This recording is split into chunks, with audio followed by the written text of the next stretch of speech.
pessoal, sejam bem-vindos de volta ao curso de Programação Orientada a Objetos em C++ da Wiki. Essa é a segunda aula do módulo 4 de classes em C++.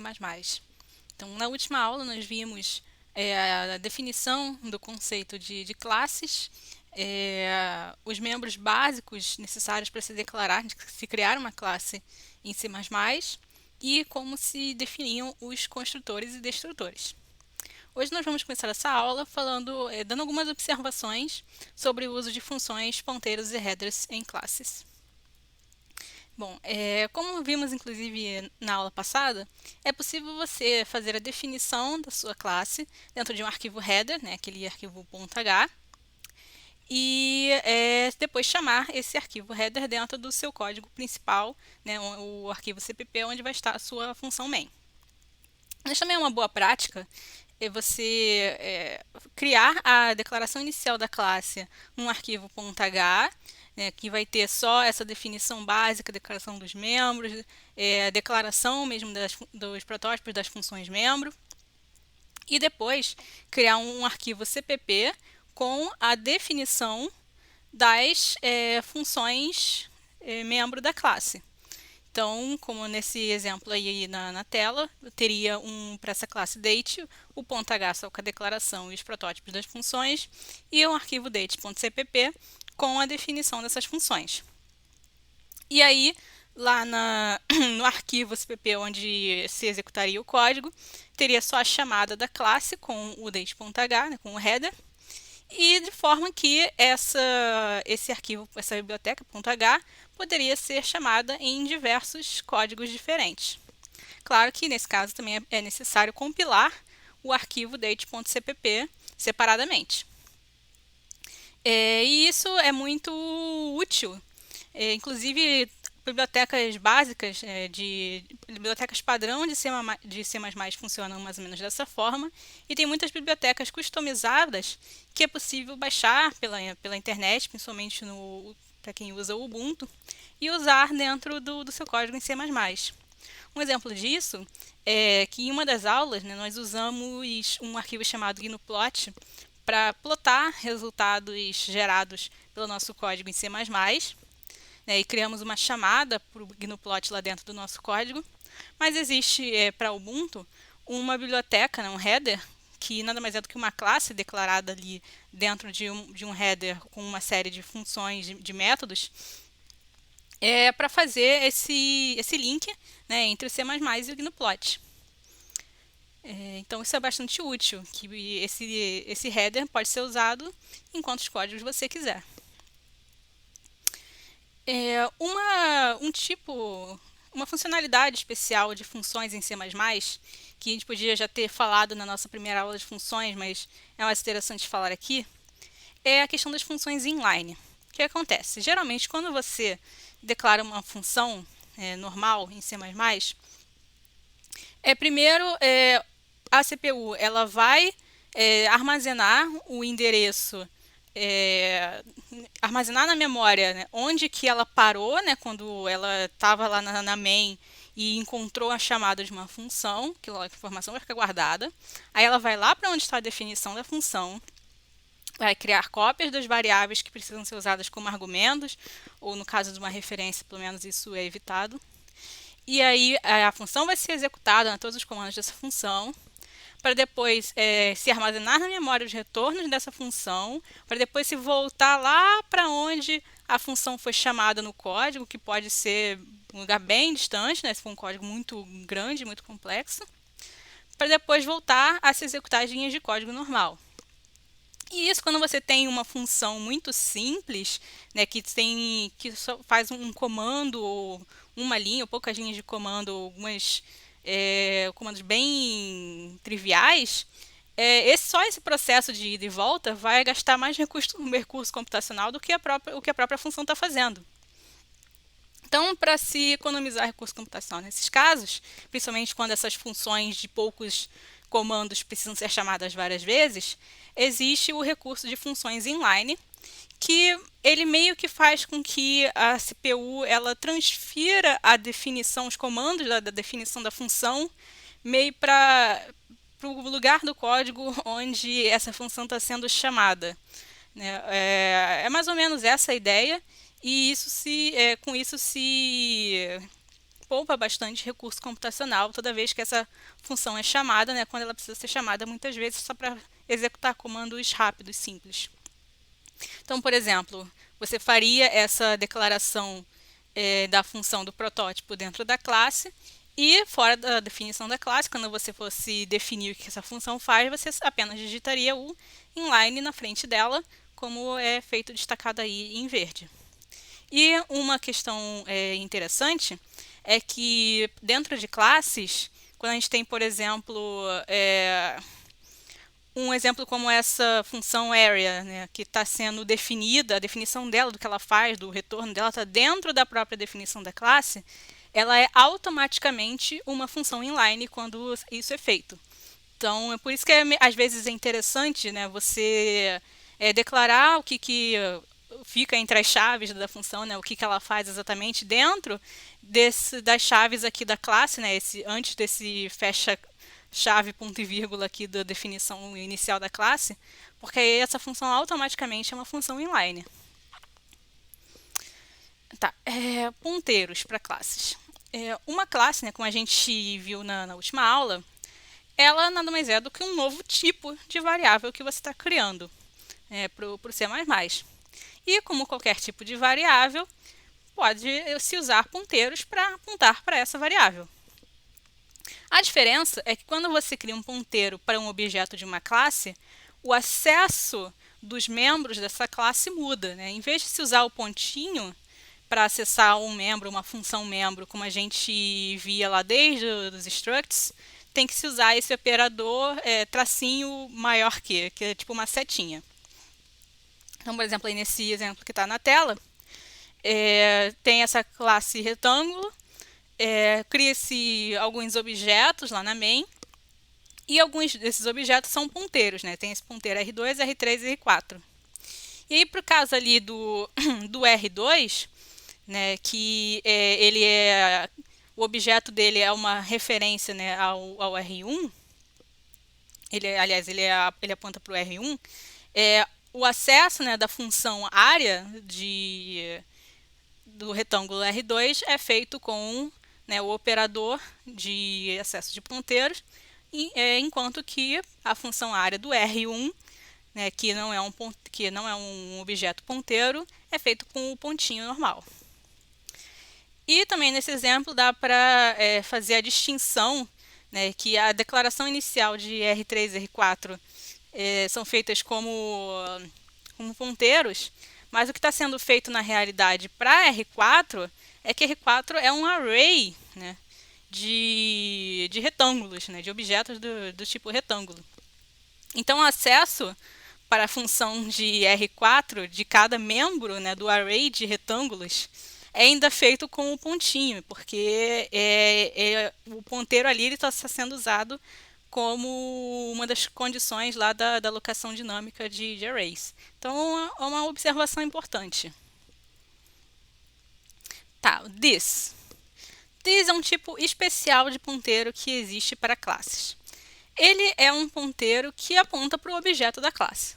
E o uso dele geralmente é para quando você está definindo lá uma função, um membro dessa classe, que ela precisa geralmente acessar um retorno de uma outra função membro.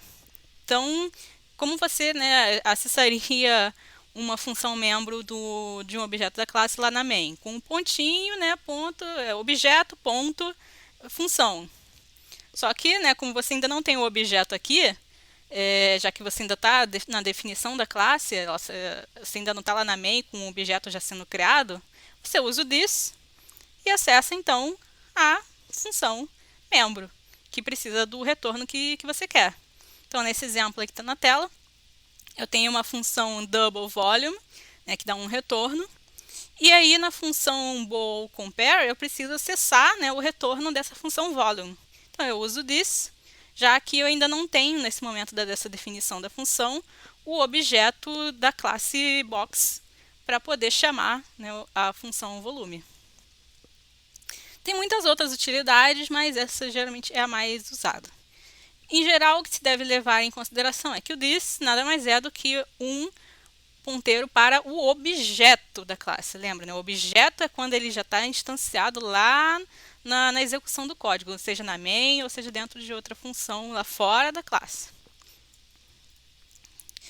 E é possível também com funções membros de classe fazer meio que um encadeamento, né, uma corrente dessas funções, quando o retorno de uma dessas funções pode levar à chamada da outra.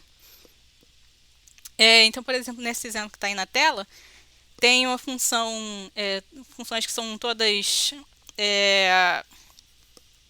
que todas retornam inteiros, né, que retornam this, que retornam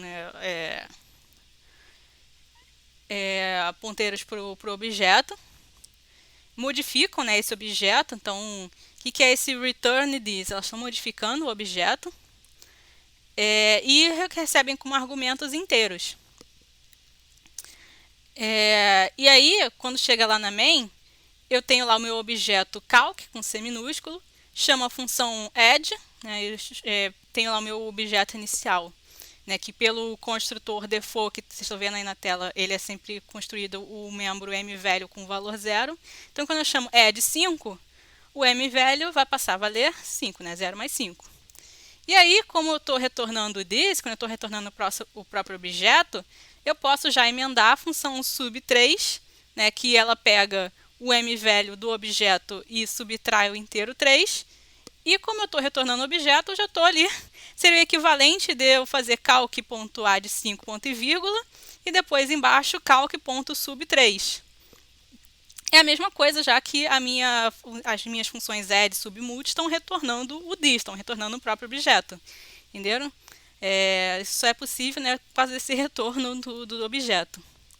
E isso é meio útil quando você precisa fazer, dentro de uma determinada classe, um comando que precisa executar chamar diversas funções, e para você não ficar gastando linhas só, colocando um comando para cada retorno, é possível fazer isso. Claro, né, sendo observados essas questões do retorno, o que uma retorna, o que a outra recebe como argumento. Tudo isso tem que casar direitinho. Bom, os membros estáticos. Nós vimos a questão de variáveis de escopo global, né, em aulas de um módulo anterior.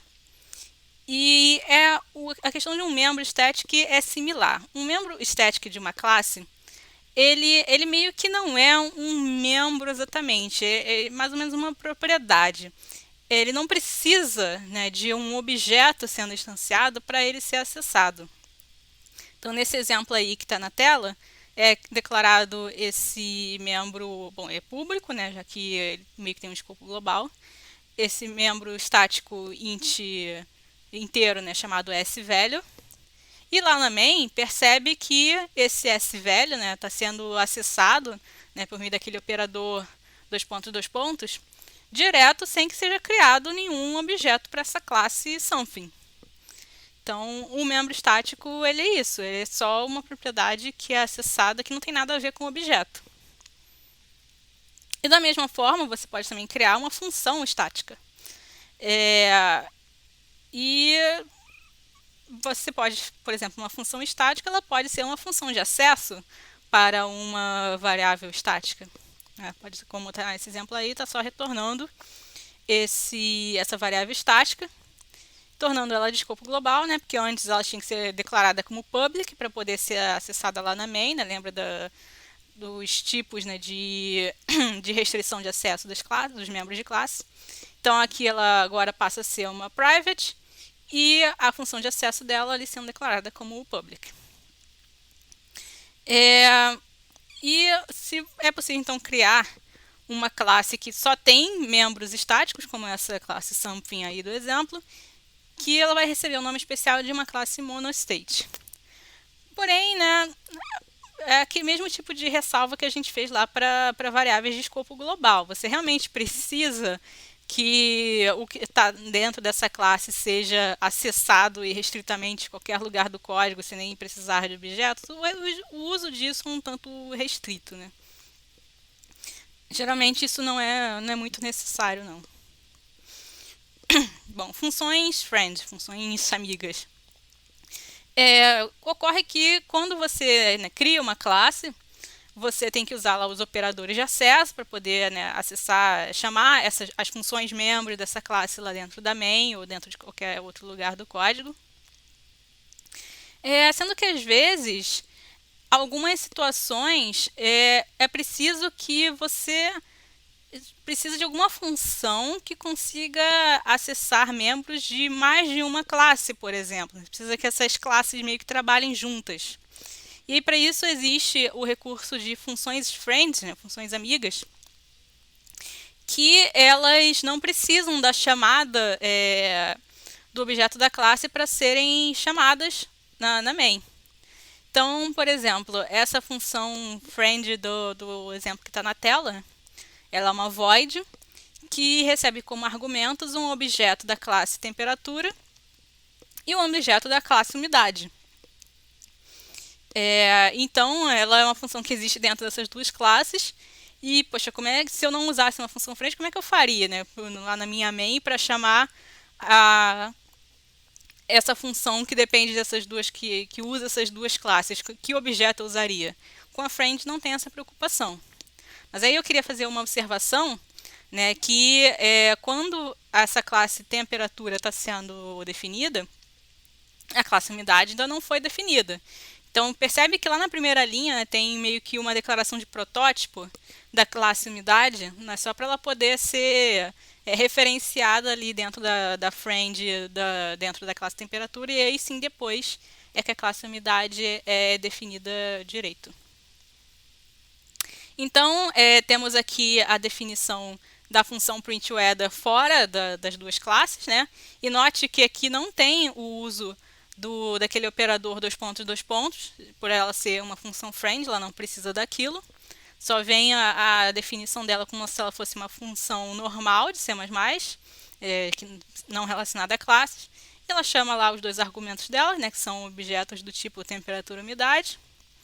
E lá na main, ela é chamada só como printWeather, nenhum acesso de pontinho, nem setinha, só chama direto. E não faz diferença, né, ela ser declarada dentro de public ou de private, porque ela independe disso, ela meio sempre vai ser public, né, por definição. E classes inteiras também podem ser classes friends.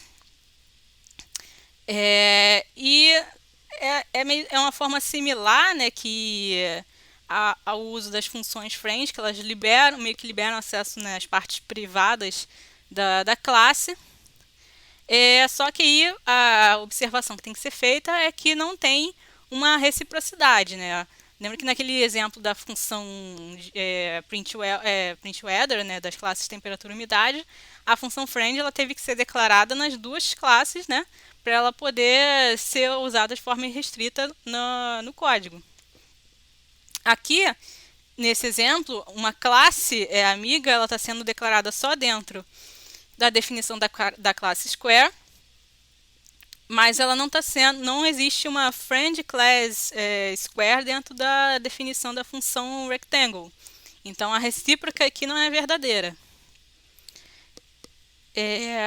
E um cuidado, né, que tem que ser sempre observado, né, quando se usa classes e funções amigas, né, para não ocorrer violação das regras de encapsulamento, né, violação das regras de restrição de acesso.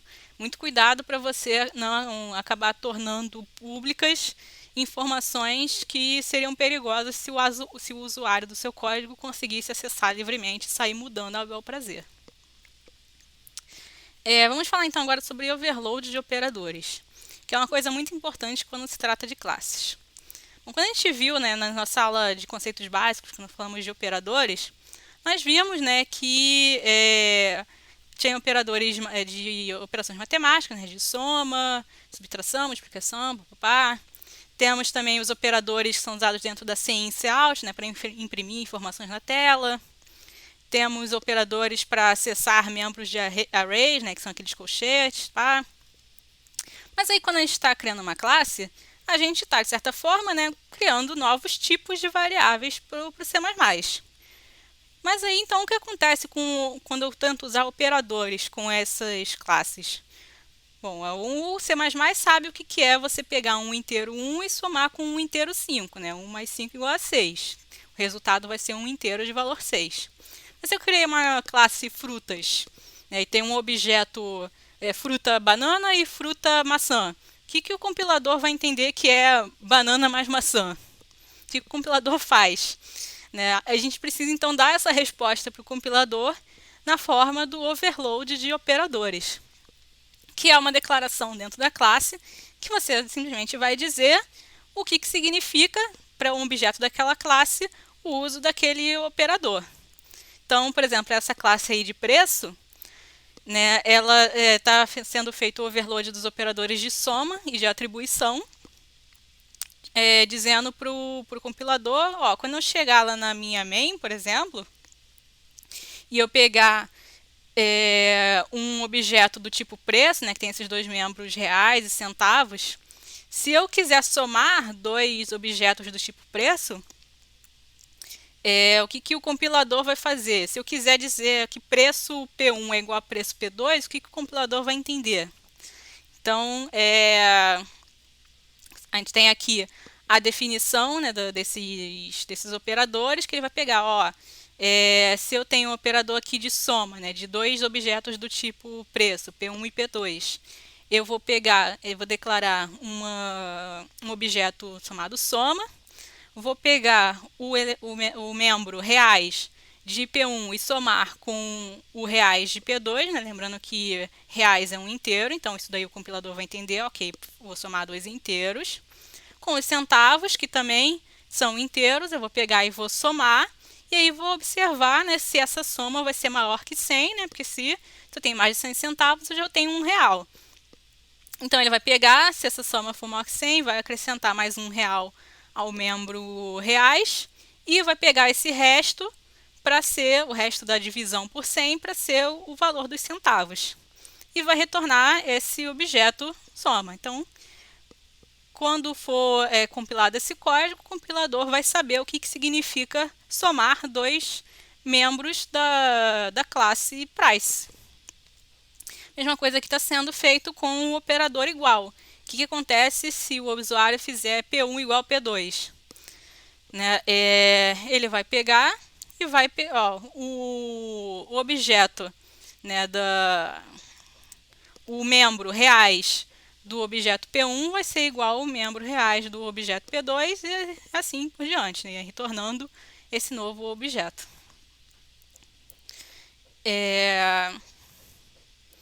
Tá, isso.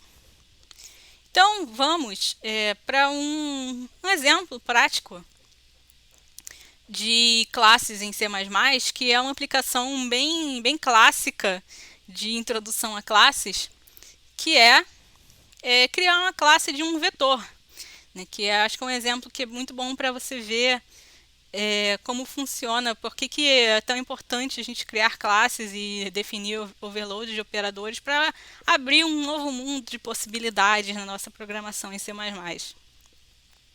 Então, vamos ver aqui como é que a gente faz então para criar uma classe para grandezas vetoriais no C++.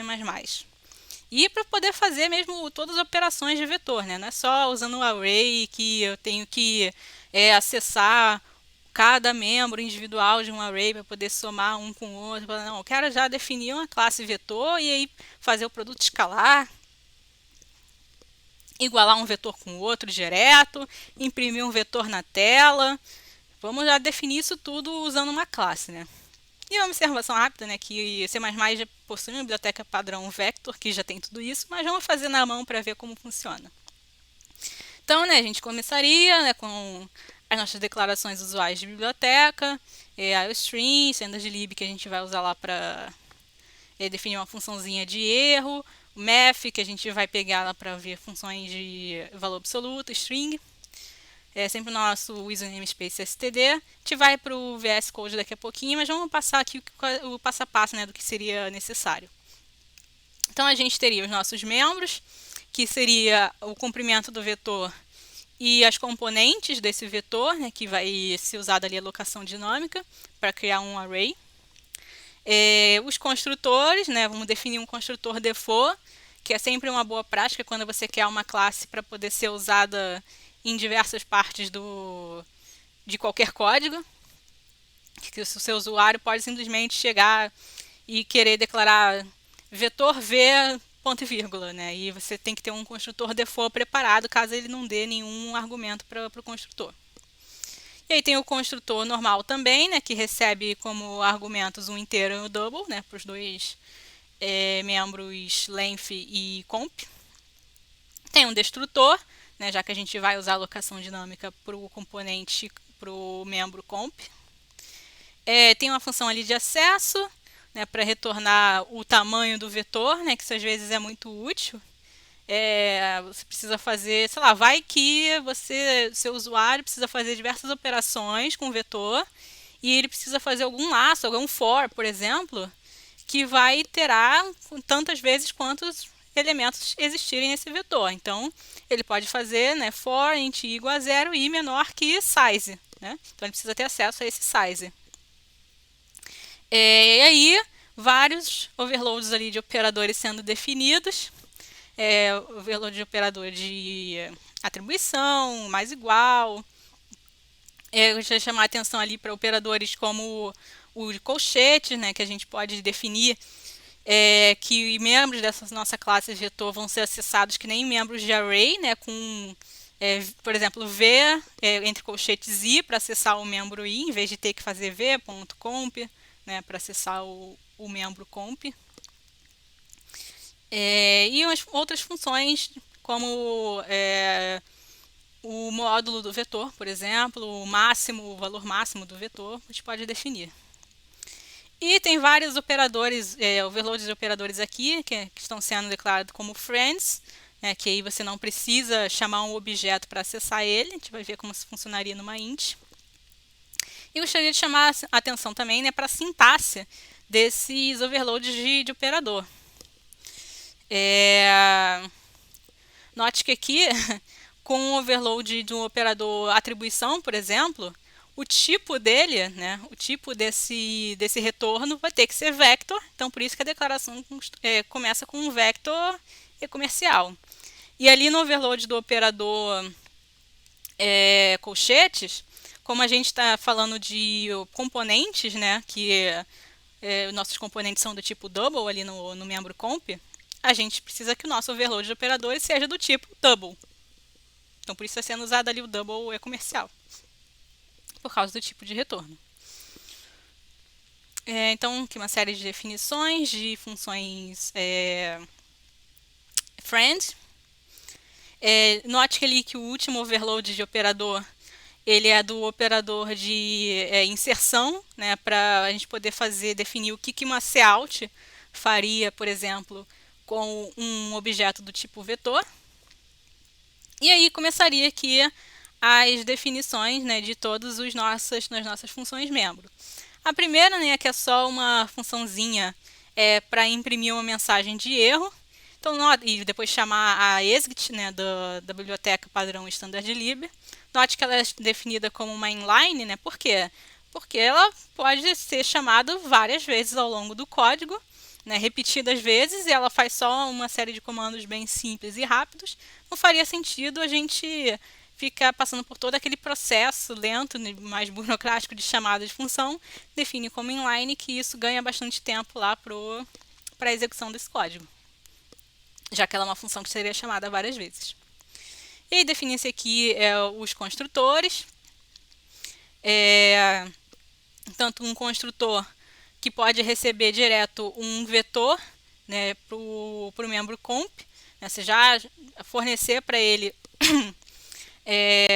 um array, né, um array ABD para todos os membros do seu objeto vetor serem distintos, já dados.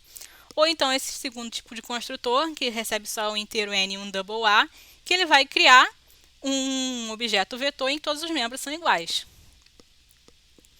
E note, né, que quando a gente definiu lá o nosso construtor default, a gente já disse que, então se nada for fornecido, né, o construtor default ele vai usar essa segunda forma e vai criar um vetor em todos os membros são zero. E claro, né, se não for dado também o inteiro n, vai ser apenas um double, né, vai ser um vetor de dimensão zero. E aí definido o construtor cópia, né, que ele vai copiar para o membro comp os elementos do vetor que está sendo usado para cópia. As definições dos operadores que estão sofrendo overload. Então, primeiro o operador de atribuição, né, o igual. Primeiro está sendo feita uma checagem, né, se o tamanho do vetor que está sendo usado na operação de atribuição é igual, né, porque não adianta eu pegar um vetor de tamanho 2 e tentar dizer que ele é igual a um vetor de tamanho 3, né? A função então tem que fazer essa checagem, que se isso não acontecer vai chamar uma mensagem de erro para o usuário. E se tiver tudo ok, se os dois vetores sendo igualados forem da mesma dimensão, vai fazer que comp de um igual ao comp de outro. Note que aqui, essa expressão comp i igual a vi, ela já está usando, né, o overload do operador colchetes. Aquele VI só é possível graças a essa definição, senão não seria possível.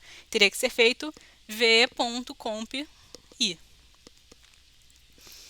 E a mesma coisa está sendo feita então para o overload dos operadores mais igual e menos igual, né, que é o equivalente de se fazer V1 igual a V1 mais V2. Os operadores unários de mais e menos, que são só para se fazer operações do tipo V1 igual a menos V2 ou V1 igual a mais V2, né? Não são operadores binários de dois argumentos. E depois a definição dos operadores binários, né? Para somar dois vetores e subtrair dois vetores. E aí são definidos um operador de multiplicação por escalar, né? Produto de escalar por vetor.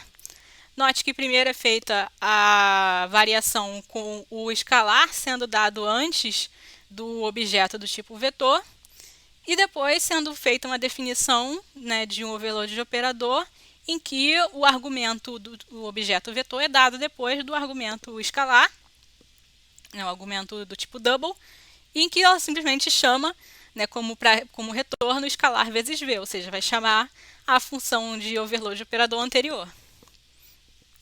E a mesma coisa aí para a função de overload do operador de divisão, né? Vai dividir um vetor por escalar. E a primeira coisa que ele vai checar é se esse escalar não é zero, né? Para ele não ter uma divisão por zero. E note aí esse if, né? Que é uma coisa muito pensamento de programador, né? Ele está fazendo um if not scalar. Por que esse not scalar? Lembra que quando a gente tem lá os retornos da main e daquela função exit, o equivalente, um retorno zero era uma função que executou com sucesso e um retorno 1 era uma função que executou com falha? Então, ele vai checar, né, se esse not na frente, se esse escalar não for zero. Porque o 0 e o 1, eles vão ter eles vão ser um equivalente binário de um true ou false. Então isso é muito já a mente do programador sendo misturada com a matemática. E aí são definidas as funções membro. Né? Repare aqui a diferença entre as funções toNorm e maxNorm que não eram friends. Então, na definição delas tem que ser usado lá o vector, dois pontos, enquanto que para a função dot não precisa, já que ela era uma função friend, a mesma coisa para o overload do operador de inserção. E aí a gente vai ver isso agora no VS Code, mas fica aí então um exercício, né? Como você definiria uma função de produto vetorial para essa classe? Vamos passar lá para o VS Code, ver o arquivozinho aqui que eu fiz para escrever essa classe de vetor. Então, declarei aqui a string, a stdlib, né, para a gente usar lá aquela função de exit, a string para receber o argumento lá da função de erro, a cmf. Sempre estou usando aqui o using namespace std, já, isso é sempre uma boa prática, né, para não ficar usando aquele std, dois pontos, em todas as couts e cins e etc. Declarando aqui os meus dois membros. Eu gosto sempre de usar, né, aquela boa prática de declaração de variáveis, de colocar o underline depois, né, para não ter confusão com outras possíveis variáveis que já existem no código. Definindo aqui o construtor default. Outra boa prática, né, você também sempre usar os comentários para você não se perder, né, saber o que cada função está fazendo, o que cada parte do seu código está fazendo. Defino aqui meu destrutor, minha função de acesso. Então, lembrando aqui que essa função ela vai ser automaticamente uma função inline. Ela já está, porque eu estou aqui já colocando qual é a definição dela dentro da definição da classe. Então, automaticamente ela é uma função inline. Declarando aqui alguns overloads de operadores que não são friend. Então, quando a gente for dar a definição deles, a gente vai ter que usar aquele vector, dois pontos. Declarando aqui duas funções membro, né, do tipo double, uma para retornar o valor máximo do componente, né, que seria o equivalente da gente usar a função fmax da cmf, né, só que para o nosso objeto do tipo vetor, em vez de para inteiros e doubles. E uma função aqui para retornar o módulo do vetor. A mesma coisa aqui que eu estou fazendo para aquela inline de retornar o tamanho do vetor, estou fazendo para o operador colchetes, né? Estou já definindo ela como inline. E isso daqui vai permitir, né, que a gente faça o acesso dos componentes como VI, em vez de vcompi. E aqui um overload de operadores como friends, que aí eu não vou precisar declarar o operador de acesso lá na frente.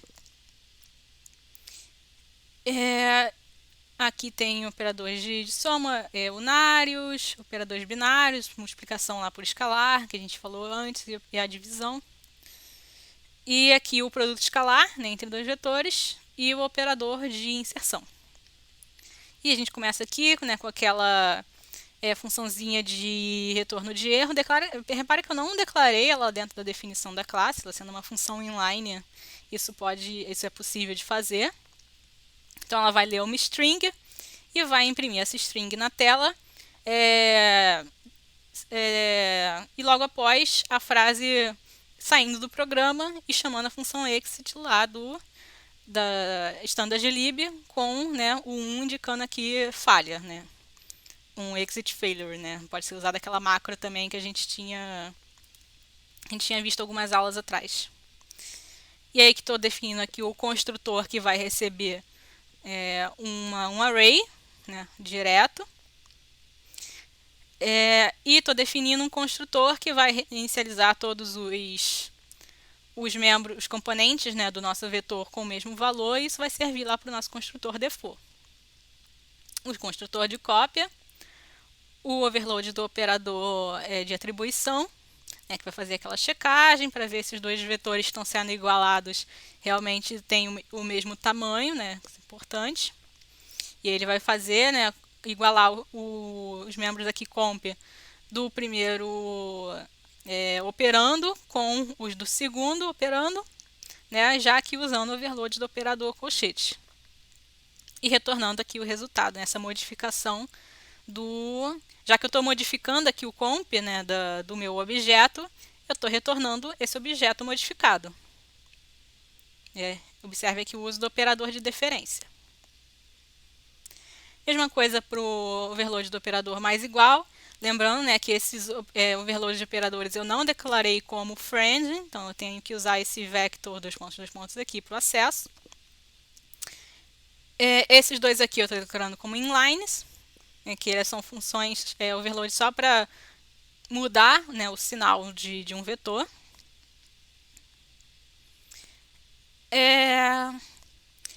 A soma binária, sempre, né, checando aqui se os dois vetores que estão sendo somados possuem o mesmo tamanho.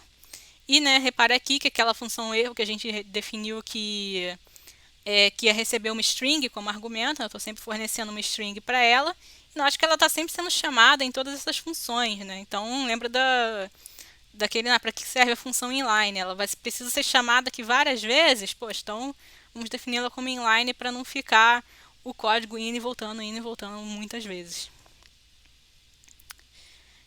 Para adoção, uma multiplicação por escalar, né, que a gente já tinha observado.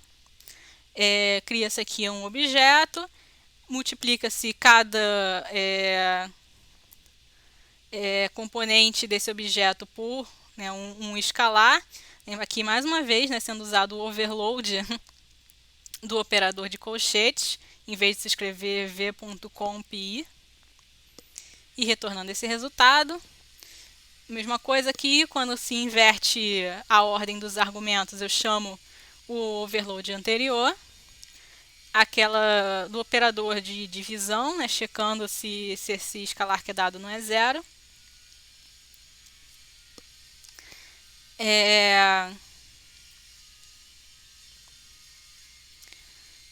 E aqui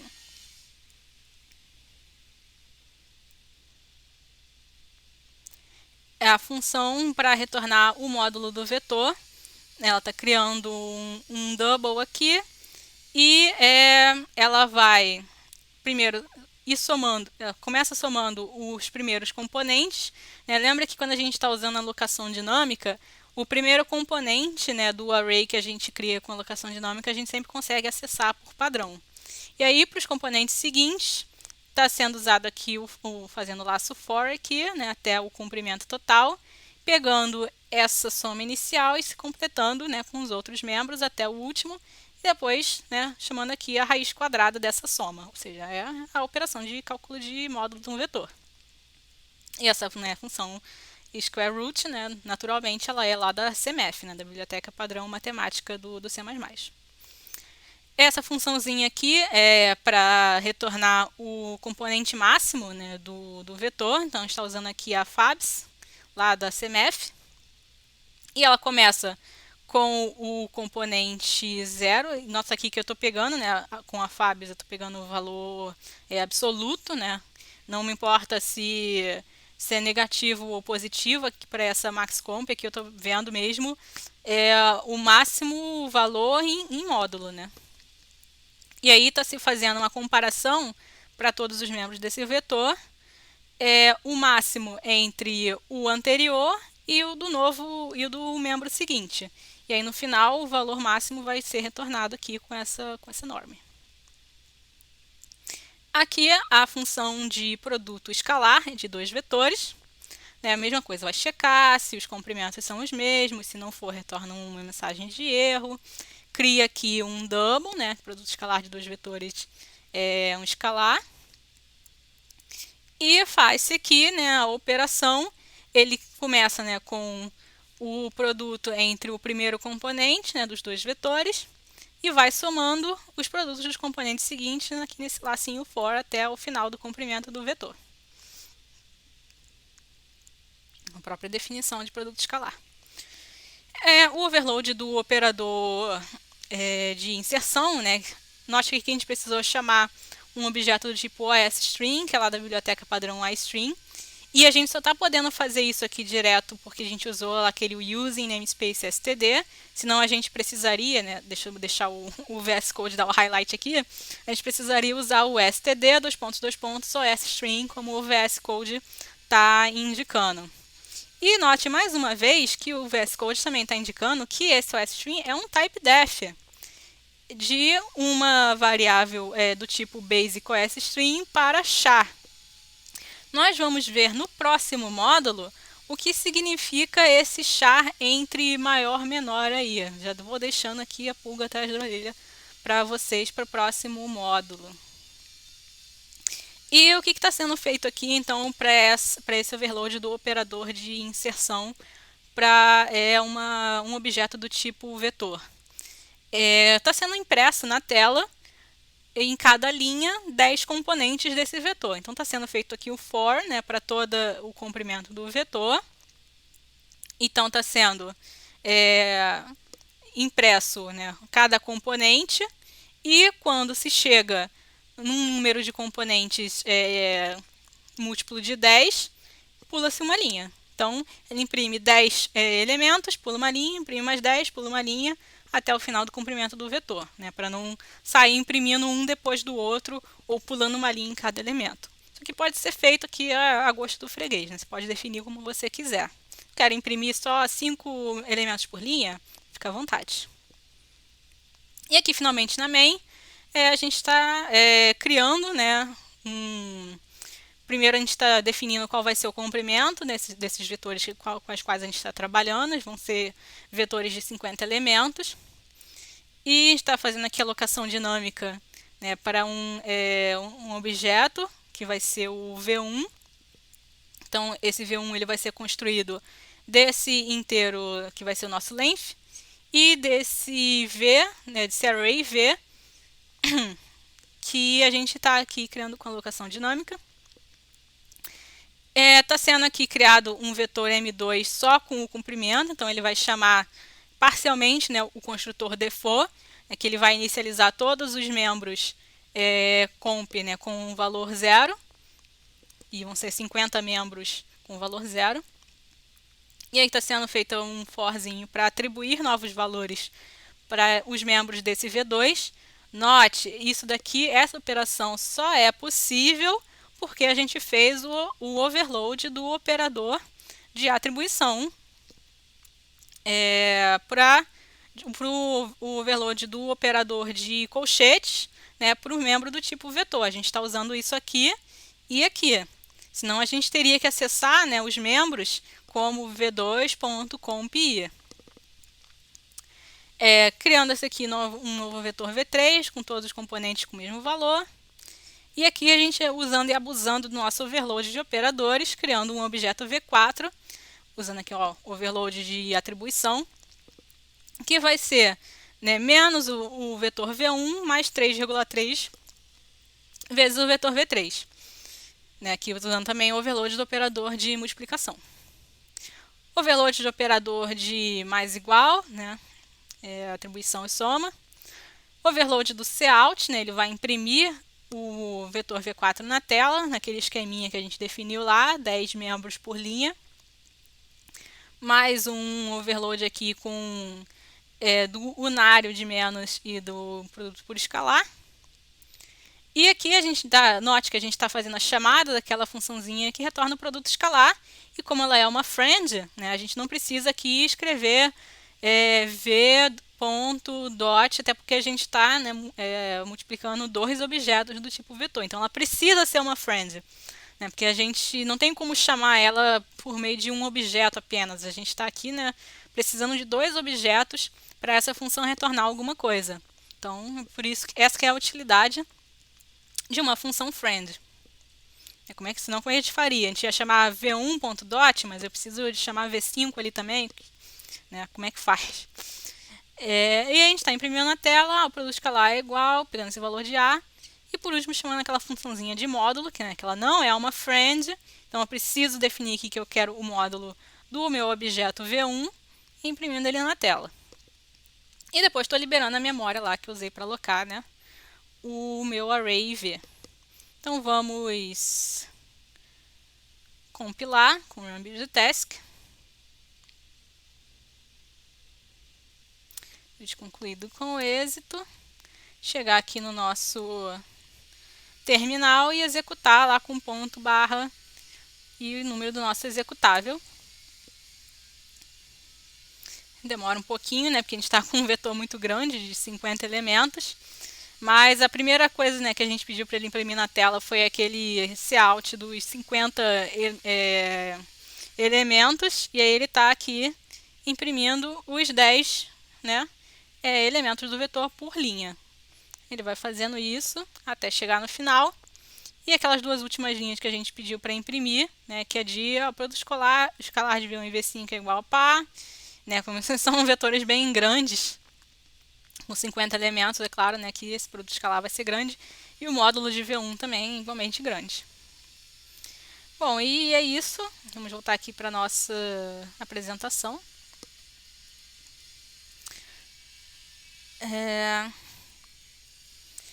E para encerrar, né, essa aula, gostaria de apresentar aqui quais foram as nossas referências.